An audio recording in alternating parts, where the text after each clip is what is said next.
Pembahasan yang pertama itu ada bagian-bagian syaraf serta fungsinya. Yang pertama ada badan sel, fungsi untuk menerima impuls dari dendrit dan kemudian meneruskannya ke akson. Yang kedua ada dendrit, fungsinya untuk menerima serta mengantarkan impuls ke badan sel.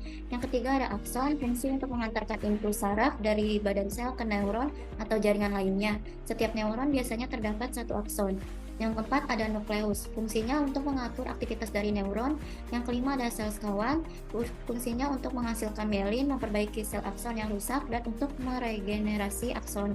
Yang keenam ada selubung mielin. Fungsi dari selubung mielin itu untuk melindungi akson dari benturan atau kerusakan. Yang ketujuh ada nodus Ranvier, itu berfungsi untuk mempercepat transmisi impuls. Yang kedelapan ada terminal akson, fungsinya untuk meneruskan impuls ke dendrit sel saraf lain dengan membentuk sinapsis. Dan yang kesembilan ada sinapsis, itu fungsinya untuk penghubung antar neuron dan mengirimkan sinyal impuls ke neuron lain. Selanjutnya ada soal. Nah, yang pertama di sini ada buatlah gambar sistem syaraf dan penjelasannya serta fungsi bagian gambar tersebut. Nah, di sini yang pertama ada dendrit yang seperti akar. Nah, dendrit ini seperti serabut sel saraf yang bentuknya bercabang-cabang dan berukuran pendek.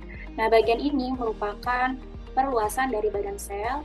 Fungsinya yaitu untuk menerima serta menghantarkan impuls ke badan sel. Selanjutnya ada yang di tengah bulat ini ada nukleus. Nah, nukleus ini berfungsi untuk mengatur aktivitas dari neuron.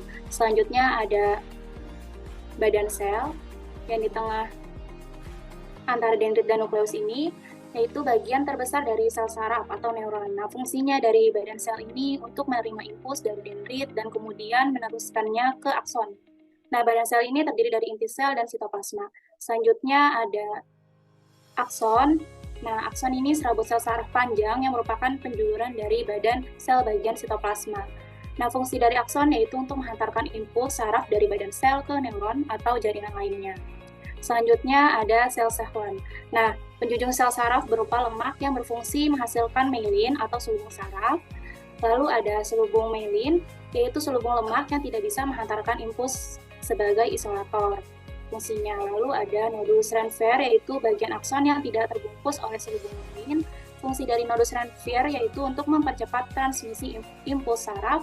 Selanjutnya ada terminal akson, salah satu ujung akson yang menyerupai tombol yang melaluinya akson melakukan kontak sinaptik dengan sel saraf lain atau dengan sel efektor. Selanjutnya yang terakhir ada sinapsis, yaitu struktur yang memungkinkan neuron atau sel saraf untuk melewatkan sinyal listrik atau kimia ke neuron lain atau ke sel efektor target.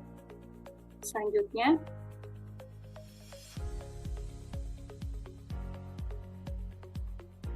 Baik, selanjutnya itu nomor 2, Anda mengenal sistem saraf pusat dan saraf tepi. Beri penjelasan terhadap perbedaan penamaan tersebut. Dari perbedaannya, yang pertama, komponen utama keduanya berbeda. Saraf pusat terdiri atas otak dan sumsum tulang belakang. Sementara pada saraf tepi, komponennya adalah ganglia, serabut saraf, serta ujung saraf. Kemudian yang kedua, selubung sel kedua jenis saraf ini juga berbeda. Pada saraf pusat, selubungnya adalah oligodendrosit, sementara saraf tepi adalah sel Schwann. Kemudian perbedaan dari ketiga yaitu sistem saraf tepi ini atau perifer mengacu pada PNS atau peripheral nervous system, sementara saraf pusat ini mengacu ke sistem saraf pusat. Kemudian perbedaan keempat, sistem pada saraf perifer ini terdiri atas saraf otonom, juga saraf somatik. Sementara pada saraf pusat terdiri atas otak dan juga sumsum tulang belakang. Yang kelima, sistem saraf tepi mengelola informasi yang sifatnya sadar. Sementara sistem saraf pusat mengelola informasi yang sifatnya refleks. Yang keenam, kerusakan pada saraf tepi hanya berakibatkan lokal, sementara pada saraf pusat berakibatkan global pada tubuh. Kemudian contoh kerja saraf pusat adalah mengatur gerak refleks fisiologi seperti jantung, sekresi kelenjar pencernaan, tekanan darah. Peran lainnya adalah dalam mengatur suhu, kedipan refleks, dan lainnya. Sementara contoh kerja saraf tepi adalah gerak pada alat gerak manusia. Selanjutnya yang soal ketiga yaitu Fungsi dari sistem saraf menurut kalimat sendiri yaitu fungsi saraf berfungsi sebagai sistem kontrol utama dalam tubuh manusia, mengkoordinasikan aktivitas berbagai organ dan jaringan. Dengan menggunakan jaringan saraf ini, terutama neuron sebagai unit dasarnya, sistem saraf mengirimkan sinyal listrik dan kimia untuk mentransmisikan informasi antar sel dan bagian tubuh. Fungsi utamanya ini melibatkan pengaturan respon tubuh terhadap rangsangan eksternal dan internal, kontrol gerakan otot, pemrosesan sensori dan persepsi, serta menjaga keseimbangan dan koordinasi keseluruhan sistem tubuh. Sistem saraf terbagi menjadi sistem saraf pusat, contohnya otak dan sumsum tulang belakang, dan sistem saraf tepi bekerja secara sinergis untuk menjaga homeostasis dan mendukung fungsi tubuh yang kompleks.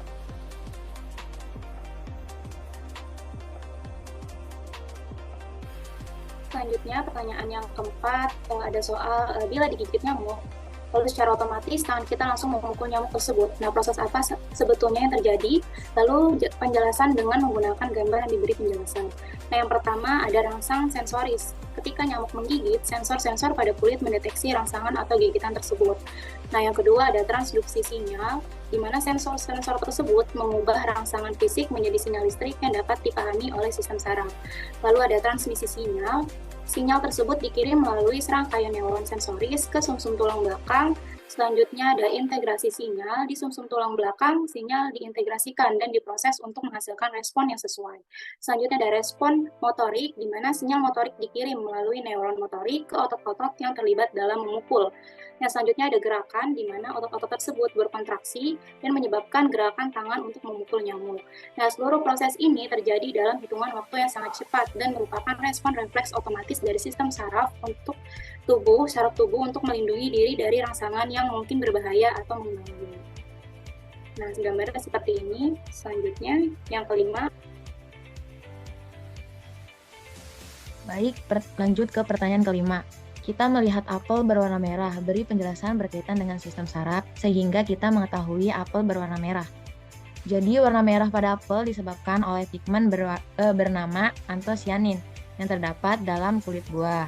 Saat mata kita melihat apel merah, sinar cahaya dipantulkan oleh pigmen ini dan diterima oleh mata. Selanjutnya, informasi visual ini dikirim ke otak melalui sistem saraf optik, memungkinkan kita untuk mengidentifikasi apel sebagai objek berwarna merah. Selanjutnya, soal nomor 6 yaitu selain neuron ada yang disebut sel neuroglia yang diantaranya ada astrosit, oligodendrosit, mikroglia, dan beri penjelasan peran masing-masing sel tersebut dalam sistem koordinasi. Sel-sel neuroglia ini bekerja sama untuk menciptakan lingkungan yang mendukung fungsi neuron. Yaitu ada astrosit, perannya itu untuk mendukung struktur dan fungsi neuron dengan memberikan dukungan mekanis dan nutrisi. Yang kedua ada membentuk barier darah otak untuk mengatur dan melindungi lingkungan internal otak dari zat-zat berbahaya dan mengambil kelebihan neurotransmitter dari celah sinapsis untuk mencegah akumulasi yang berlebihan. Yang kedua ada oligodendrosit, perannya itu untuk membentuk dan memelihara lapisan mielin di sekitar akson neuron di sistem saraf pusat. Lalu ada mielin ini berfungsi sebagai isolator listrik, mempercepat transmisi impuls saraf dan memberikan perlindungan pada akson. Yang ketiga ada mikroglia, perannya itu dalam sistem kekebalan otak dengan mengatasi infeksi dan membersihkan debris seluler dan materi yang tidak diinginkan. Lalu ada menjadi sel fagosit, menelan dan mencerna bakteri, sel mati, atau bahan asing lainnya yang dapat membahayakan sistem saraf. Lanjut. Nah, yang ketujuh ada pada sistem saraf ada yang namanya istilah sinaps. Ini berfungsi tempat mentransmisikan impuls dari neuron yang satu ke neuron berikutnya. Nah, carilah beberapa mekanika proses jalannya impuls dan proses tidak jalannya impuls. Nah, di sini ada perjalanan rangsangan atau impuls saraf. Impuls saraf adalah pesan saraf yang dialirkan sepanjang akson dalam bentuk gelombang listrik. Nah, impuls berjalan dari satu neuron ke neuron yang lain melalui sinapsis. Proses jalannya impuls melalui sel saraf yang pertama ada dalam keadaan tidak ada rangsang neuron dalam keadaan istirahat. Nah, saat neuron istirahat, muatan listrik di luar neuron bermuatan positif, sedangkan muatan listrik di dalam neuron bermuatan negatif, atau polarisasi. Yang ketiga, apabila ada rangsangan, maka bagian tubuh akan mengenalinya atau reseptor dan kemudian menimbulkan impuls saraf. Yang keempat, impuls saraf terjadi karena terjadinya perubahan dari keadaan polarisasi menjadi depolarisasi atau muatan listrik di luar neuron bermuatan negatif dan muatan listrik di dalam neuron bermuatan positif. Nah, yang kelima, proses depolarisasi ini berlangsung cepat dan berjalan sepanjang neuron. Inilah yang dimaksud dengan impuls syaraf. Yang keenam, setelah impuls berlalu, neuron akan kembali ke keadaan semula atau polarisasi. Dan yang ketujuh, saat impuls berjalan sampai di terminal sinapsis, impuls akan dibawa oleh neurotransmitter menuju neuron lainnya, begitu seterusnya sampai impuls berjalan menuju otak. Nah, yang kedelapan, di otak, impuls akan diterjemahkan dan ditanggapi dalam bentuk yang disesuaikan dengan bentuk rangsangannya. Nah, yang selanjutnya ada tidak jalannya impuls. Jika tidak ada pelepasan neurotransmitter atau tidak ada reseptor yang terikat dengan neurotransmitter, impuls tidak terjadi di sinapsis ini. Jika gap junction tertutup atau terhambat, arus listrik tidak dapat mengalir, menghentikan transmisi impuls. Selanjutnya, di sini ada istilah sistem saraf pusat dan saraf tepi. Apa alasan sehingga ada perbedaan penamaan tersebut? Sistem ini juga terbagi menjadi dua bagian, yaitu sistem saraf pusat dan tepi. Sistem pusat terdiri dari otak dan susum tulang belakang, sedangkan saraf tepi itu terdiri dari somatik dan otonom. Kedua sistem tersebut saling bekerja sama untuk mengumpulkan informasi dari tubuh dan lingkungan luar.